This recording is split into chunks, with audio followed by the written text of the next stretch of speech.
Oh, baby, what's up in Soccer We Trust family? How is it going? We have a pretty remarkable game to talk about between El Salvador and the U.S. men's national team.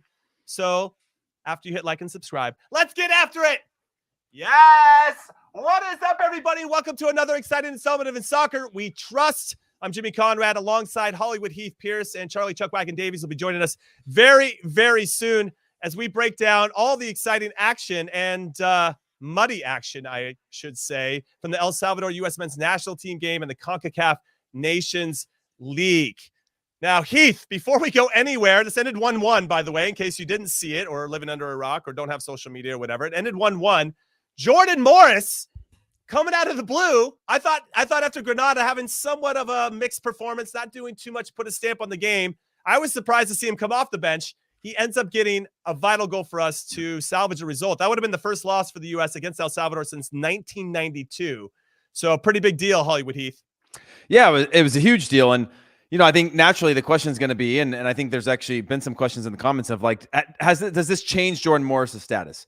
And not to get too into that now, because I know we'll cover that when Chuckwagon Davies is on, but like, but it does in a way, because it shows an ability to provide service or be serviceable when you're not in the starting lineup, to be able to come in and have a big moment like that. Right. The timing of it, the power of that, the willingness, that sort of emphasis is a really important factor when you're looking late in games in a World Cup, when you're looking at tough moments and you're Greg Berhalter and you're scanning that bench going, who's going to get me the thing that I need in these next few minutes? It isn't always a profile of a player where you go, well, he likes, he's got a good attitude, he's going to go in and fight. That's usually guys that are like, trying to close out games as subs. But somebody that has a little bit of that X factor. And I think Jordan Morris, when the game gets big and the field gets big and things get chaotic, he tends to thrive. Now, that was an individual moment of brilliance. Obviously, a fantastic ball being put in. But to be able to finish that off, we can use the same thing that you just described with Jordan Morris with De La Torre. Like, he comes in, he's got to find his way into the game, finds it very quickly. And I thought he had another significant impact on the team. And it makes me wonder if we got to get him on the field and get Brendan Aronson a little higher, maybe in the false nine, or team away in the false nine and Aronson wide, just so we can get De La Torre, who I think connects the dots a little bit better than when we have MMA, Musa, McKinney, and Adams in midfield. Now, we're going to get into all that, but before we take any steps further, I do have to announce our winner for the $100 gift card of the Paramount Plus. People keep on winning, Jimmy. People keep on winning. And we're going to give another one away tonight. So if you're not Kyle Caldarelli, then you're going to have another opportunity to win tonight. So congratulations to Kyle. You were selected at random, and our producer has DM'd you with the details on how to redeem your prize. $100 gift card to Paramount Plus. What? You get Champions League, Europa League, NWSL, Serie A. You get Scottish Premiership, Brasileiro. It's all popping off, and you get series and movies and NFL and South Park and all that good stuff. If you want to win one tonight, we're going to give another one away, okay? This is, you got to follow us, first and foremost, on Twitter, ISWT Pod. And make sure you drop a follow. You can leave us a P+ there. Just leave us a comment with P+, or you can do it in the comments right now with your Twitter handle. That's how you're entered to win. We are like Santa Claus out here. We're just trying to give it. We're like Oprah Winfrey. Can I tell you one thing that I like about that, Jimmy? Shoot. I'll wake up in the morning now, and it's not even just the live viewers that are getting in on this. I'll wake up and I'll be like, oh yeah, look, I got some notifications, and all it is P+. People saying P+, which means they're engaged, and it means people are watching it at their leisure, but still having a chance to win themselves a gift card. So I love it. Okay, now, I know it's going to be really easy for all of us, people watching, listening, to want to kind of get to the end. But what did you think actually about Greg Berhalter's starting 11? So we knew Horvath was going to start, and he did. He's actually the one player that I think hurt his stock tonight because he has to make that save. Do you think that guy was shooting or crossing? No, I think he took a peek and saw where that Horvath was off his line. Horvath definitely got caught, whether he was crossing or shooting. Horvath got caught cheating. He got caught frozen, 100%. Looking out for that cross, and that ball whipped in from a tough angle. Again, you know what it's like, Jimmy. You've played on plenty of pitches that are less than ideal, that there's the unpredictability of the touch. That looked like my high school field, to be honest with you. Yeah, exactly. Well, I was just actually talking with Alex, our producer, beforehand. He was talking about West Texas, how their American football pitches or fields look like that after a long game. And I remember those games where it's like October and the dew is up on the field and it's a night game, Friday night lights, high school football. And like the thing is like trashed by the end of the game. That's what it was like. And so it changes the circumstances of a lot of things. Now, I've been reading a lot, Jimmy, about the attitude and the fight of this team. Mm-hmm. The upside of what I saw against Uruguay, what I saw against Morocco, I was like, man, I think we're past the fight part. Like the fight part is established, right? But Right. every once in a while, you got to go, and fighting's going to be the thing that gets you in and out of your problems. It got him out of the problems today, continuing to fight, finding a little bit of life after the Areola red card. And I think that fight is a really strong foundation if you go back again. And I know we've probably beat this topic to death, but all the national teams in history that have had any success, that's always been the foundation of the American players, like that willingness to you put on that shirt and you're willing to give everything for it and make it really difficult for your opponent. Now, I don't think the U.S. particularly played well, but the circumstances were really difficult already going to El Salvador. You add that to the pitch and you add that to the circumstances. It was going to be a hard match from start to finish. However, I thought that fight was there and present. And if that's the minimum that we have going into a World Cup, while I don't like our chances to go really, really far, but it's a really strong foundation considering that fight is the same fight we've had generationally, but the talent is better than any talent that we've ever had generationally. No. I think that's really well said. And I think that it took a while for us to establish that fight. It's almost like we needed the game to get a little chippy for us to, I thought it would. Once we went down a goal, I'm like, okay, at what point is this going to get into a dogfight? We were still trying to play. I remember right at the end of the first half, we had 33 consecutive passes.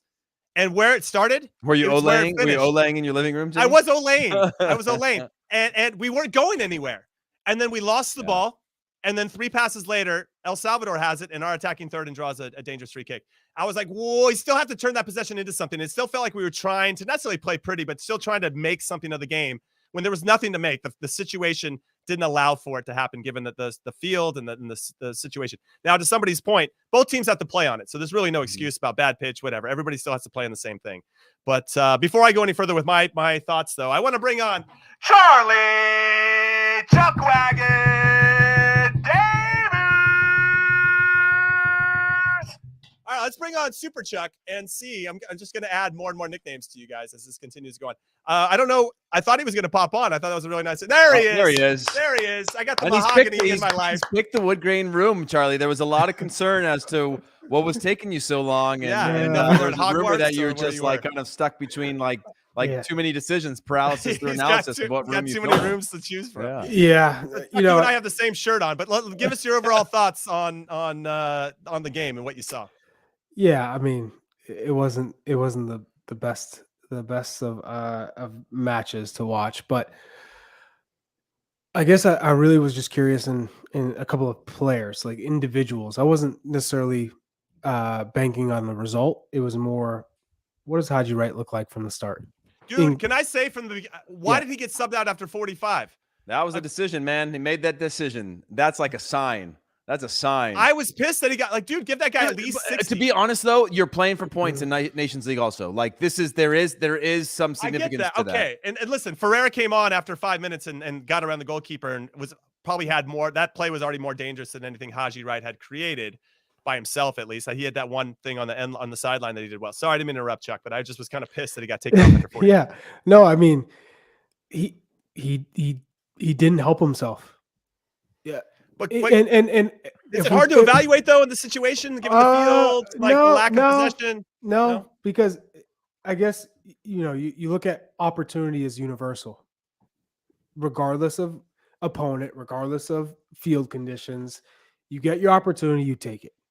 And whether he was scoring goals in this game or his runs or his press, just the involvement, the overall involvement, it lacked. It just lacked. It lacked something in terms of just lacked the modern speed of the game, where his impactful, the demand of a striker that's not scoring 50 goals has to be. And he got his chance, and he got his one chance, and he absolutely scuffed it. Left-footed. He should have put that on frame. I agree with you. He should have put that on frame. So for me, in Jesus Ferreira, and obviously I am ultra critical with the 9 position. Jesus Ferreira has only moved up, and he's already at the number 1 spot, but he's only moved up and distanced himself from the rest of the crowd. I'll just say, just to play the other side of this, if I'm Haji Wright, I'm pissed I didn't get 75 minutes against Granada. I would have. He probably would have banked 2 or 3 goals. I'm guessing you didn't earn it. You don't know how he trained. That's fair. Then I'm he just saying. must have not trained well enough to win more minutes, right? I just want to make sure that's part of the conversation. Yeah, and I'm sure that's part of the game where fans don't get a chance to see it. similar to Jordan Pefok. Everybody's screaming, look what he's doing in Switzerland, but in training, not good enough. And we don't see that necessarily, but for the players, for Greg Berhalter, he's basing a lot of his choices on what he sees in camp. Because one thing is seeing things on video. Maybe he's gone over to see a couple of times players play, but how does it look like in training sessions? And I know not a lot can be based on training sessions, but you get a good idea of work rate and touches and your technical ability and tactical awareness.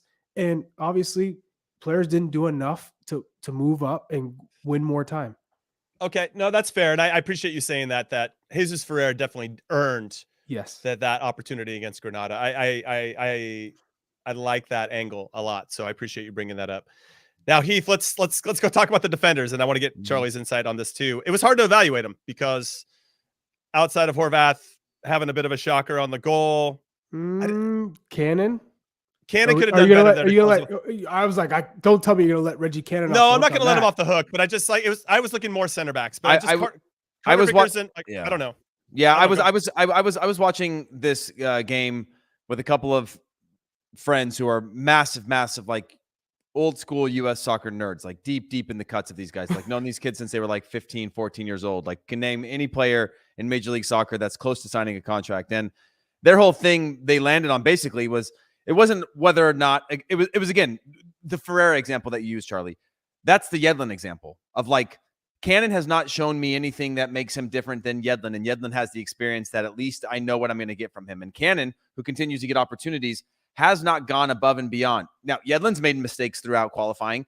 Cannon has been solid throughout qualifying, but he hasn't gone above and beyond to knock Yedlin out of the depth chart. And that's, to me, what it comes down to. It wasn't that Cannon was poor. It's just that I don't see Cannon as an attacker. I don't see him as an all like out and out, like kind of one-on-one lockdown defender either. He is solid. He's serviceable, but when you look at the depth chart, that's what I think drops him down behind a Yedlin who can do all those things at a little bit of a higher pace and with more experience. Tell me this, Jimmy and Heath, as a right back, okay, or defender in general, Lareen, he's not going to beat you with pace. He's not going to beat you on the dribble. He's all left-footed, like only uses the left. Right foot is for standing. For the gas pedal. What prevents Reggie Cannon from saying, I'm going to absolutely close down the space, but take away your left foot. If you're going to beat me, you're going to beat me with your right foot on this cross, knowing that he doesn't have too much. And he had like a good 2 steps away from him. No, he did. I agree with you how he closed the ball, but there's no way you think once he hits that your goalkeeper doesn't have that covered. Right. Why not honestly, take it away? Horvath and Reggie Cannon didn't help themselves tonight from a defensive standpoint. I agree with you on that. The other three.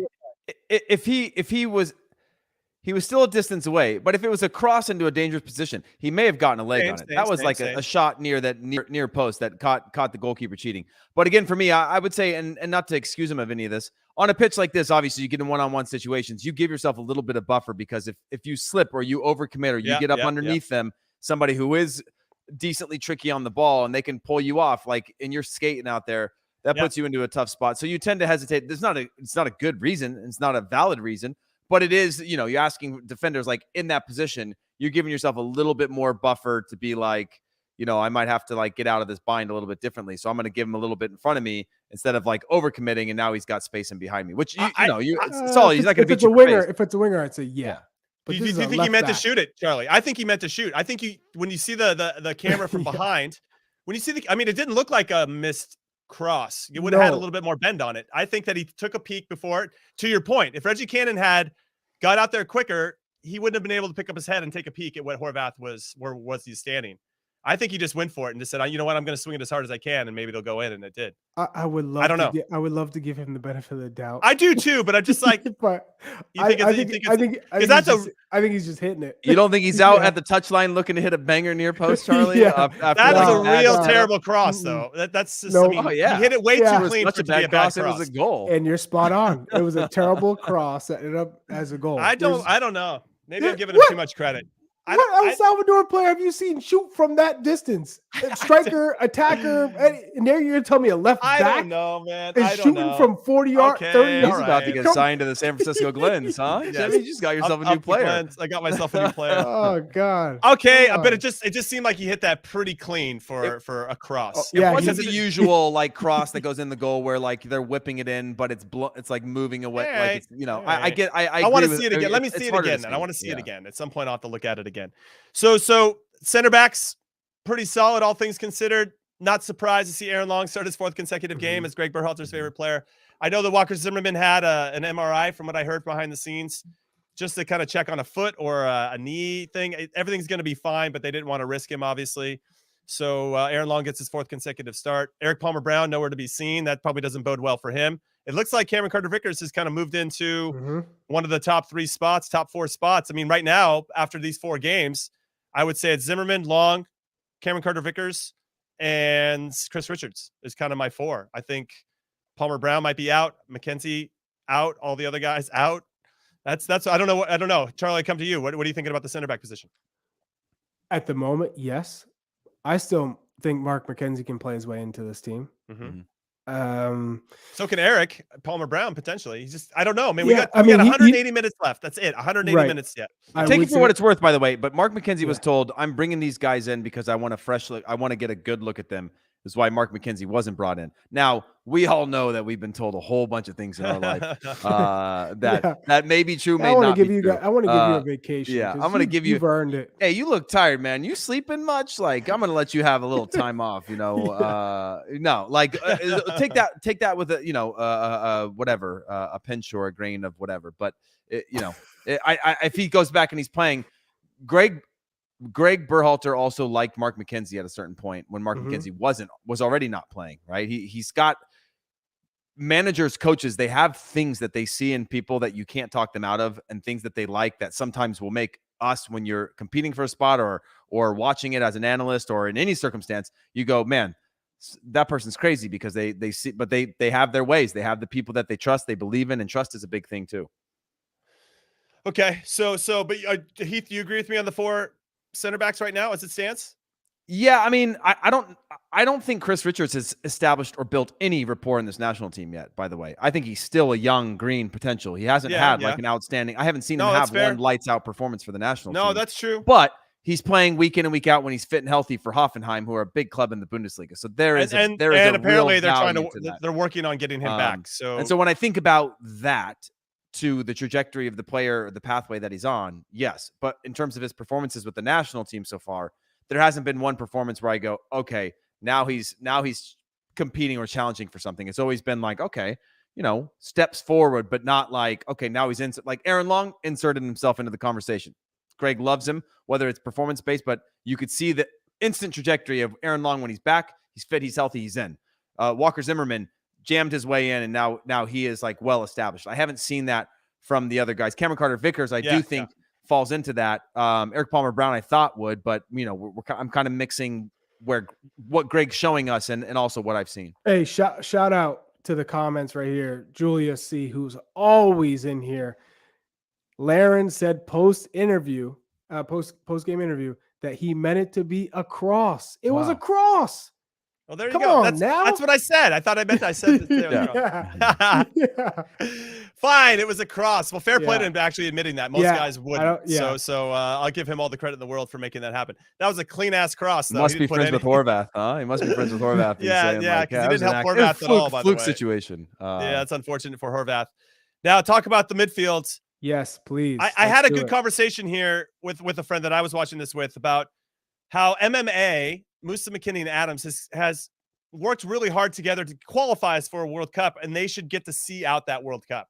Now, I know we've had a lot of conversations about Aronson or Reina or De La Torre, but there's something about MMA. I thought Yunus Musa was my man of the match today. I thought he was fantastic, and I like when he takes over a game. I thought that he did a really good job of breaking the lines. Now, to Charlie's point, and this is a great point, he's still lacking a little bit of that quality in the final third, whether it's a cross or whatever. But I thought tonight he got closer to bringing attacks to completion. Set up to that. The goalkeeper made that save. Oh man, that was so nice. It would have been a very tasty goal. I was really impressed with Yunus Musa tonight.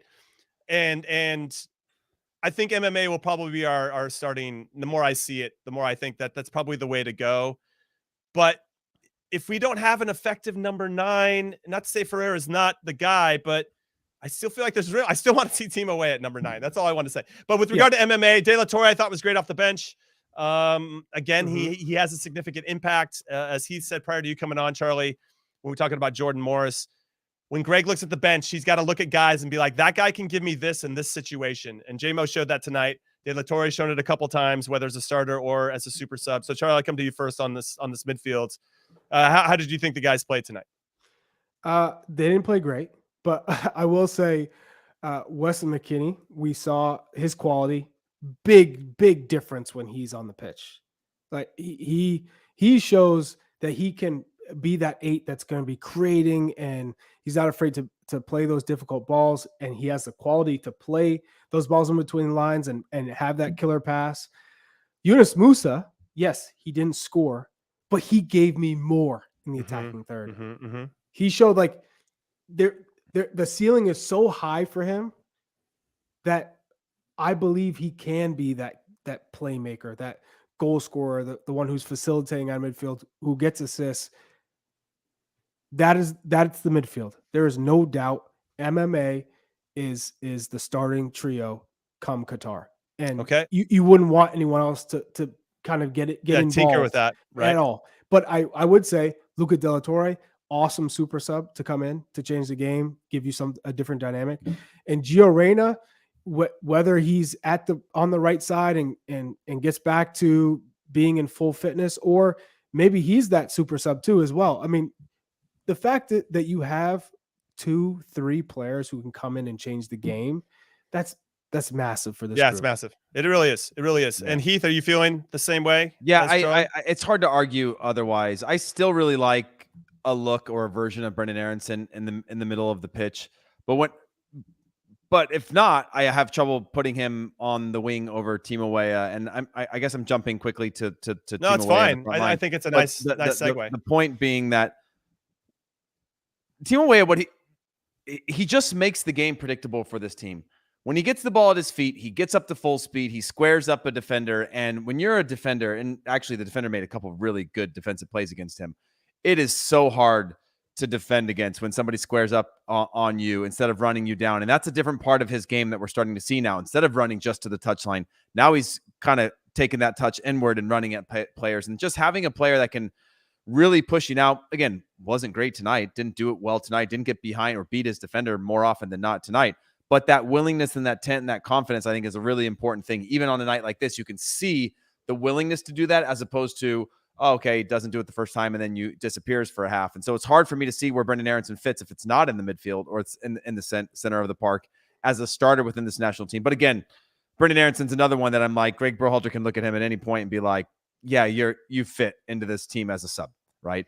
The game's a little bit bigger. It's a little bit chaotic, or I need energy. I need this. The only downside is that I truly believe this when Brendan Aronson's not on the field. And another thing that I had found out tonight, Brendan Aronson is apparently in the highest percentage of like 0.01% of ball winners, like attacking ball winners in the world in terms of like his approach to winning balls in good spots that kicks off attacks that don't always lead to goals or assists. But apparently his numbers, and can't remember what the exact statistic was, but it's in the top like 1% of footballers in the world of his ability to win the ball in good spots and set up attacks for teammates. And there's just something about that. Now, that works over a full season, 34, 38 games. That plays a little bit of a different role in terms of an XG. And in the national team, it's not always the case because it's more fluid. It's less often, so it's hard to justify. But having him on the field, I think this team presses better. Take out El Salvador, but presses better and can find ways to create without having to use all 11 players on the field to break down a good, staunch defense. Okay, so then let's continue the attacking conversation. So you got Christian Pulisic, Timo Weah on the right side. Charlie, is Ferreira your number 9 going into the Wales game, given what we've seen through these 4 games, and only knowing we have 2 opponents left, which looks like Japan and Saudi Arabia will be playing in the September friendlies. Still a rumor, but hasn't been confirmed. But it looks like those two games will be played in Europe. What do you like, or do you feel like there's still a combination because of Aronson's impact, as Heath has talked about, and obviously, hopefully, the reemergence of Gio Reyna back into the team as he gets healthy? Is there room for some kind of makeshift false 9 here, or do you think we're still going to go with some type of traditional 9? Charlie, before you answer real quick, Charlie, yeah. before you answer, I just watched the replay of Jordan Morris scoring that goal right now because I want you to add him into your attack analysis. Yeah. That was a little chip on the shoulder celebration of saying like there was some sort of exhalation that he exhaled. Yeah, I agree. He was like pounding his chest, that there was something deeply personal for him that was validating in that moment. So I want to get your take on him, obviously. And whether he played himself into the team, because he wasn't as great against Granada. I would say if the World Cup was starting in 2 weeks, Ferreira is your starting 9 in the first game of the World Cup. You look at the depth chart right now, and Haji Wright, I think he, if anything, just went down the depth chart. It didn't help himself. And you could say he didn't get enough time to show himself, but when he did, he didn't give enough. And when you're on the outside trying to get in, you need to perform. You need to grab your opportunity, and he didn't do that. So Jesus Ferreira is your 1. I think people still hold out hope that Ricardo Pepi can turn around in the Bundesliga, and you have 6 months to do it. And that if he does, then that's going to be a very tough choice for Greg Berhalter to have to make, especially if Jesus continues to perform in MLS. Given that, the depth is not great because there's so many what ifs. You have Daryl Dike, you have Matthew Hoppe, Ricardo Pepi, Jordan Pifok. So at some point, I just feel like we need to go with whatever we're going to go with. And so Jesus is the guy right now. And it's more based on his work rate, his ability to press, his ability to check into spaces and try and connect, but also try to create space for Christian and Timo Weah. He also is running in behind now. His only downside right now where he needs to improve between now and the World Cup is his hold-up play. That's it. But Charlie, here's a question on Haji Wright for you. Somebody had made this comment tonight that I was with, and he had said, this is something worth discussing, and it might mean nothing, but it might mean something.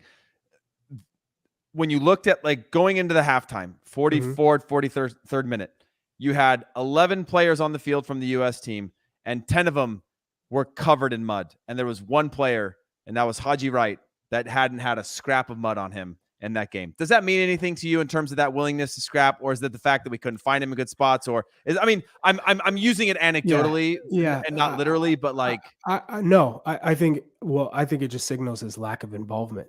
Yeah, I agree with that. The dirtier he would mean to me that he's involved. He's getting hit because the ball's always coming to his feet. He's winning fouls in the attacking half. Doing the dirty work that a striker would need to do if they're not getting the ball where they'd like or getting opportunities. You have to figure out ways to be effective. He didn't do that. So therefore he was irrelevant. That's why his jersey was as clean as could be. And to touch on the Jordan Morris aspect, that what you saw was all the pressure he's putting on himself to catch up to himself prior to his last injury. It's a lot. It's a World Cup in front of you. You had this dream of going to Europe and having a success story. You have a big injury. You come back, you rebuild yourself up, another injury. And so there's a lot of doubt. And you're self-doubt, but also doubt around. Well, of course. Yeah, can he ever be the player he once was? Right. And so I think he's done a good job of building himself back up. But he knows, as well as we do, we've talked to him, that he needs to continue to grow and get match fit and his sharpness. This goal was fantastic movement. It wasn't a lot of movement, but it was fantastic movement. And the fact that he dropped, dipped the shoulder, got off the defender's shoulder, kind of was able to trick him in the way of thinking he was going to make one movement, cuts in front of him, and it's a beautiful way to finish the goal. What's interesting was that there was a precursor to that on the handball that they didn't call, where he was caught on the other side of the guy. They probably should have called it. VAR was there. I think they would have given us a penalty. But on the next play, he makes that slight adjustment, right? He gets himself in a position where I'm going to get inside of the defender to get on the end of a cross as opposed to being on the outside of him. And obviously it leads to a good goal. Luca De La Torre played both of those balls to the back post. I think that's just something of note because I think when he does come in, he tries to identify those weaknesses. And obviously, when you sit on the bench, you probably have a pretty good idea of how the game is being played and where he can exploit those weaknesses. And I thought that he did a good job as well. I just want to give a shout out to both of those super subs. And we should probably give a shout out to Paul Arriola, who got a pretty harsh red card. Didn't deserve that, especially because the referee wasn't handing out cards at all to start the game when the guys were flying around. Then all of a sudden, this is the problem, man. Is like that ref. He's in the World Cup, by the way. He held the red card in his face for 30 seconds. No, it wasn't long enough. It wasn't long enough. He held it and he just stared at him. And you could tell if you go back and watch it. Personal. It's personal. And it's like it maybe not directly personal, but he became the star of the show. He became the What would hero you have done, Heath? What would you have done? You know, if somebody didn't like, if I was the ref or if I was Arriola, oh yeah, dude, they did a great job of keeping their calm, because that arrogance to hold that eye contact with the red card in your face as if you hadn't seen it is like such a level of arrogance, and confidence. It's degrading. To only go back and give a red card because you know you got to make up for stuff later on is horrible. I have to say this because FG in the chat says it was a red card, and Mike, listen, that could have been a red card, and yes, it probably is by definition. No. Okay, whatever. He's not showing any studs. It's not. Okay. No. Listen. Excessive force. There was not excessive. Whatever force. He's calling. My problem is less of the red card call and the more of the fact that there were some egregious tackles that were happening before, and he's just saying play on. He was reffing this game like a friendly, not like a competitive match. So he wasn't giving warnings. He wasn't slowing it down. No, he was reffing it like a friendly was, where you don't want to lose the flow of the game. But that's not what that game is. When you're playing on a muddy pitch in El Salvador for points, you got to control it. All you want is consistency when you're a player. If you're gonna, like, the fact that he gave him a straight red, I was like, what? You didn't. There was some crazy ass tackles in the first half that he did not call at all. And then I was like, well, the U.S. still has it. Play on. I'm like, but he just lost like his knee. How's that? It just doesn't make any sense to me. So well, I think it was a reckless. What pisses me off more than anything else. Yeah, it was a lot of reckless tackles. It was a reckless tackle for sure. Yellow, but 100% a yellow. A red just felt like in the flow of the game. That just lacked some consistency, and fair play to the U.S. for actually responding in a positive way. Yes. When Musa made that, Ferreira plays a great ball into Musa, by the way, which speaks to your hold-up play.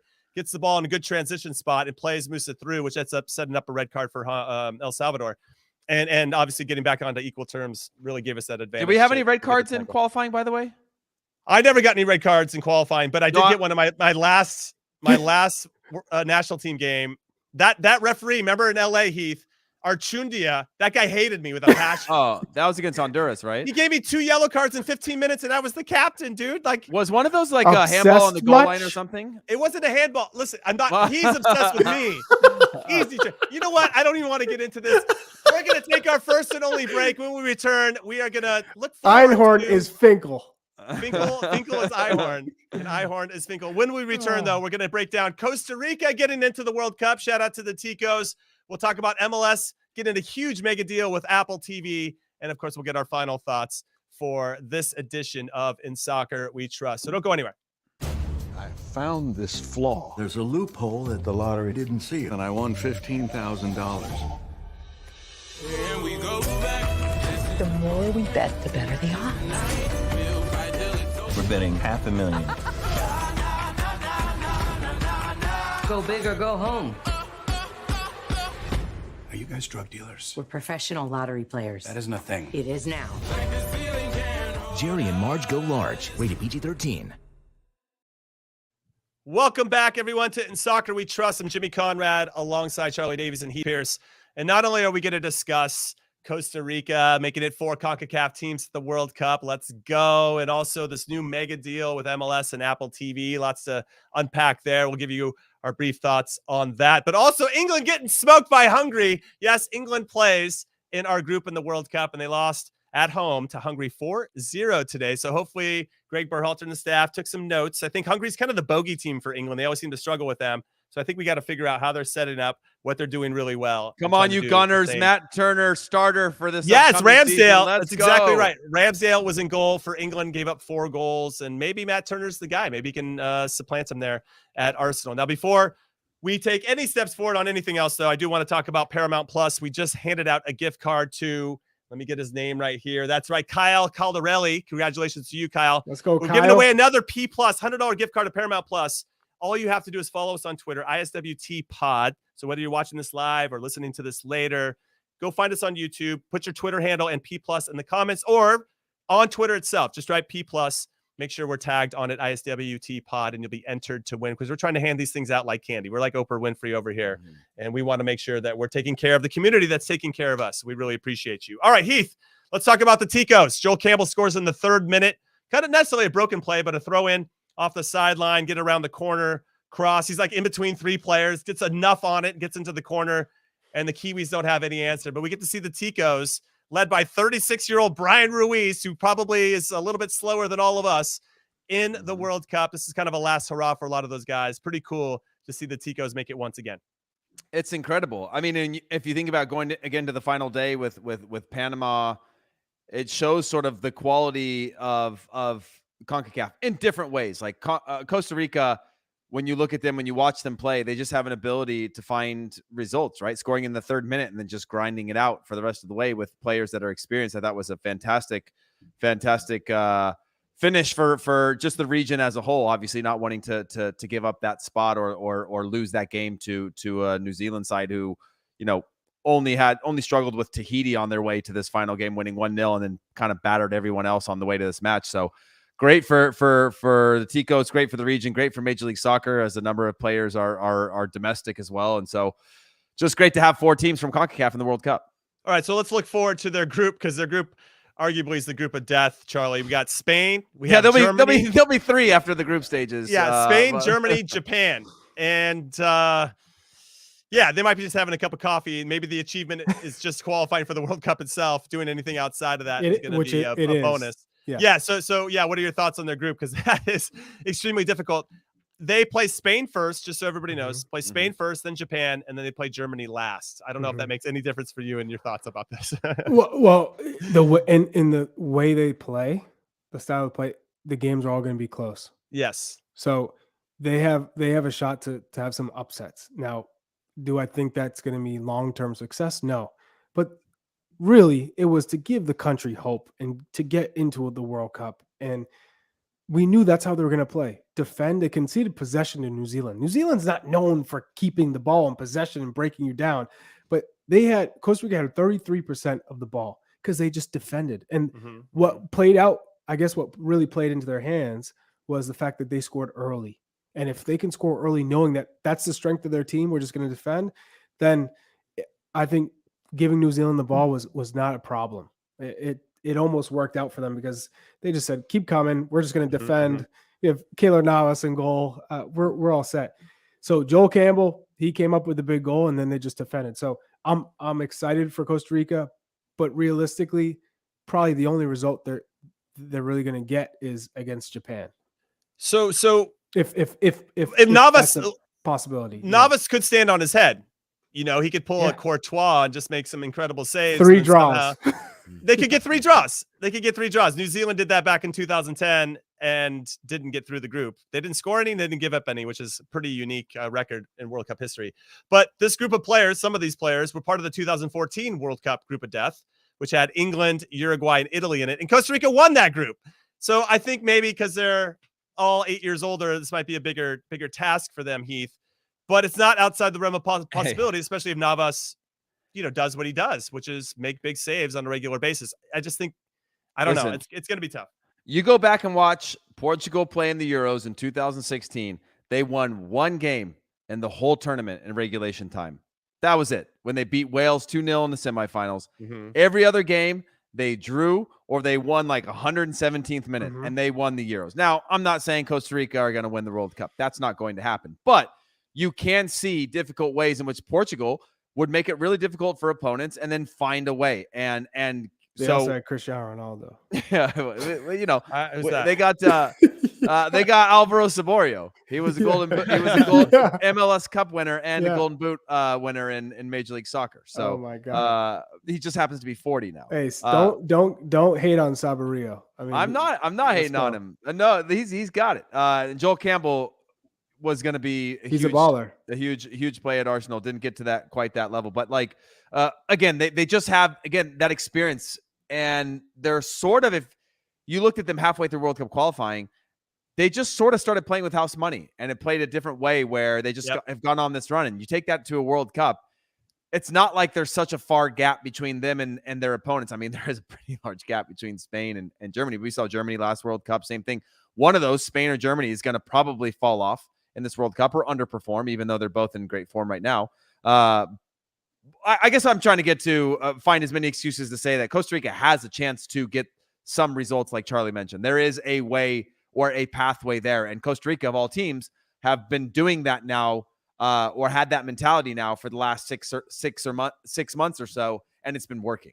What's interesting, I just look back at the results of 2014. They were down 1-0 to Uruguay after 25 minutes. Cavani scored. They rattled off 3 goals in the second half to win that one 3-1. Then they beat Italy 1-0 and actually matched them for shots and shots on goal and maybe a little less possession. And then they drew England 0-0 to win the group. I could see them maybe pulling off some crazy result against Spain where it's a draw, and then potentially getting a win against Japan. And now they've positioned themselves to do what they just, and maybe pull off an upset. I just wouldn't sleep on the Ticos. And I think people in other countries, European countries in particular, just don't seem to rate CONCACAF, and Costa Rica just seems like, it's Costa Rica. That's an easy 3 points. Let's look ahead to the other teams, Charlie. I think that's exactly what they have to do to look when they're looking at this group stages. Yeah. Take it game by game. We're going to defend. We're going to try and no one's given us a shot. And this is a group that they have some quality, and especially in terms of set pieces. They're a team that can hurt you on set pieces. Calvo, he definitely plays differently when he plays with Costa Rica than he does in MLS. Oh, no question. I like what I see from Uruguay, just this belief, and they're carrying that into the World Cup. And when you have that much confidence and belief, and they're okay with conceding possession, they're okay with defending for 90 minutes, knowing that they can still get the result, then anything is possible. Anything is possible. I think Spain and Germany are the obvious two to come out of this group if you had to predict right now. But group of deaths are tricky, man. Don't sleep on Japan, man. You can't sleep on those. and it's looking like we're going to play Japan in one of the September friendlies. So I'm excited about that from a U.S. perspective because I think they're a good team. And Saudi Arabia, I think, will be tricky as well. So those will be 2 good opponents for us in our last 2 friendlies before Greg has to name his 26-man roster. All right, let's throw this out there, though. Yeah, throw it out. Last time I spoke to Joel Campbell, he was like, MLS, come get me. Wow. He 42 minutes in, we got our flex of the day. Yeah, I was going to say, it's been a while since someone's flexed, because when Charlie said that, it hit me square in the nose. I got I think my nose is bleeding because it's been a while since I heard a flex. The last time I talked to Joel Campbell, he said, okay. You know who we need to get on, though? We need to get Joanne Lescott making fun of some flexes where I didn't know what he actually does anymore. But now that England just got smoked by Hungary, I'd like to get some former English international perspective. He doesn't want the smoke. He doesn't. He doesn't. And now they all want Gareth Southgate out. It's kind of funny how quickly everything turns. Okay, let's leave the international game. Let's speak domestically here in the States. MLS, I mean, kind of out of nowhere. No, I'm sure this had been behind the scenes for quite some time, but strikes a very significant deal with Apple TV. $2.5 billion over 10 years. Heath, I'm going to come to you as our resident business insider here. No local broadcasts, right? So there's a bit of a knock there. There are some perks, though, that if you buy a season ticket, you're going to get a free subscription. There's no blackouts. There's a lot of things I like. And one thing I'll jump in and say very quickly before I get your insight, and obviously, Charlie, yours too, and for anybody else that wants to chime in, whether it's on Twitter, ISWT Pod, or here live on the YouTubes. I like that we're taking some risk and I say as a league, we as former MLS players, what was the traditional route wasn't working. And I like that this might not work out, but at least they're trying something different. And I like that Apple TV is so new to the sports space that I think they're going to give it the love and care and attention that the ESPN and Foxes of the world haven't at this point. Look, or got away from, because they used to at some point, but they maybe got away from it. Listen, disruption is really important. Look at what Paramount Plus and CBS is doing in the soccer space. They hadn't been in soccer since the 80s, right? Picked up NWSL, ended up getting Champions League a year and a half before it was supposed to because it was dropped off by Turner Sports, and has now built a catalog of incredible sports, having not been in it. And it's made others wake up and change their priorities and compete in a different way. Competition is really good. Now, there is a giant fear if you're an old traditional platform of like these disruptors like an Amazon or an Apple that have more money than anybody ever because they're leveraging money from a different part of the business that isn't always media related. Therefore, the media math is very different, right, in terms of competing for a bid. But to put in a 10-year bid as a commitment to saying, you know, and that's very different than Champions League, which is a 3-year cycle, or you know, Serie A, which is a short cycle, or La Liga, which ended up being this bigger, longer deal. It gives you a chance to figure out your audience, understand your audience, learn that sort of thing. And I think that can be, if they do it the right way, something that could be useful for the soccer space. Now, you mentioned the local rights, and I think that's something that has to get worked out for the teams because a lot of their advertising or revenue dollars get sold against, or sponsorship packages get sold against local rights, right? So here in Los Angeles, you've got LAFC have 3 or 4 of their local sponsors. There's PowerFlex tools and like all these things that are local to this market that you're converting on sort of the spots and dots media deal that is required for them to be a sustainable club. Now, obviously, that's probably going to be a trickle down of something larger, but there's a lot of that stuff to still work out. But a commitment from Apple to, which I had heard as recent as 2 weeks ago, that Apple was potentially backing out of a deal and they weren't going to be in the running anymore, to now signing this deal with Don Garber, Charlie Davies, and Tim Cook all shaking hands about it and making this thing happen. Well, actually, this is actually squeezed Charlie out of one of his jobs, so I don't know. No longer doing Revs broadcasts. Charlie, what are your thoughts on this? Obviously, because it impacts you, and I know Heath, you do LAFC games at times. You know, how does it change the landscape for you? I love it. It's massive for the sport. Yeah, it's a milestone. You're talking about a $2.5 billion deal. Do you think 10 years was too long? Do you think 10 years was too long to offer up? I don't, because I think for Apple's perspective is we've seen what the World Cup in '94 did for the sport in this country. MLS developing a real interest, and I think to make it worth it and valuable for Apple in this investment was, well, we have to reap the benefits after this 2026 World Cup. So we get to be part of the buildup, and then we get to see the benefits from a World Cup coming to North America. So I think it's massive. I think Apple, the brand itself to be associated to MLS, you're talking about the young up and coming generation. And that's what MLS has always targeted, the 18 to 35-year-old age demographic. Well, now you're going to be targeting the even younger from 12, let's say from 12 to 18, who I guess kids are at 12 are getting 10 are getting iPhones now. So you have to love this business proposition from a soccer sports enthusiast fan, because you know that the growth is there. And the global reach too. You have this global reach that the fact that you can watch it anywhere at any point on Apple TV, anywhere around the world is pretty remarkable as well, because it kind of cuts through all these kind of rights that maybe hang up, different leagues because they have, different rights in different countries. So you're not always allowed to see it. So Heath, talk to me kind of about, because now MLS has to assume a lot of the production on this. Yep. And they're guaranteeing a lot of standards, pretty high standards for how the production is going to go. Looks like Charlie's got another job again with the Revs. Really excited. Great. Happy for Charlie. Yeah. Congrats, Charlie, again. Jeez, still going to have a job. Charlie Davies. More I was a little worried there for him for a second. Yeah. Look, there was a discussion of like for a while of saying there's 2 routes that you can go with the new deal, that it could be each team would be cut a check to sort out their local broadcasts that would go into some sort of larger streaming platform, or you'll have these regional broadcast centers. And now the discussion is, I can't remember what it's called, that's in Tampa, that does the USL, or not Fort Lauderdale, but Tampa area there, St. Petersburg or whatever, that does the USL broadcast. I can't remember the name of that studio there, of centralizing all of that type of stuff. But with that centralization, it allows you to probably leverage your catalog a lot better in terms of highlight packages, shows, more neutral type of things, because the biggest argument has been for a long time is Major League Soccer a national product, right? Why would I watch New England Revolution play against DC United if I'm from California? What is the reason behind that, right? And now we're talking about 10 years. You've always been a Revs fan, that's why. Well, yeah. Well, but they I feel like they got away from that shoulder programming to make you interested in that, so that you knew the storylines and the narratives that were built into that. And I wonder what the shoulder programming is going to be moving forward, because you get once you start to know a certain player, you start to know a story or a team and what they've gone through with their whatever their suffering, their successes, whatever their path was, it draws you in a little bit more. And I think the league's gotten away from that a little bit. And now I think they're gonna have to lean back into it. It's the Olympics treatment, right? There's two things that I think can do it, right? Open up salary caps. That's one way that you're going to get national broadcasts, right? Because I'm not a Man City fan, but I watch Man City all the time because either you love them or you hate them, but you can't stop watching them in the Premier League.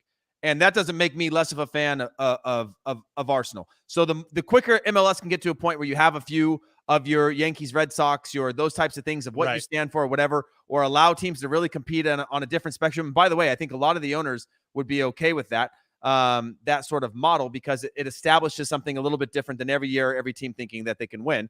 And then the part two is, again, the Olympics treatment, right?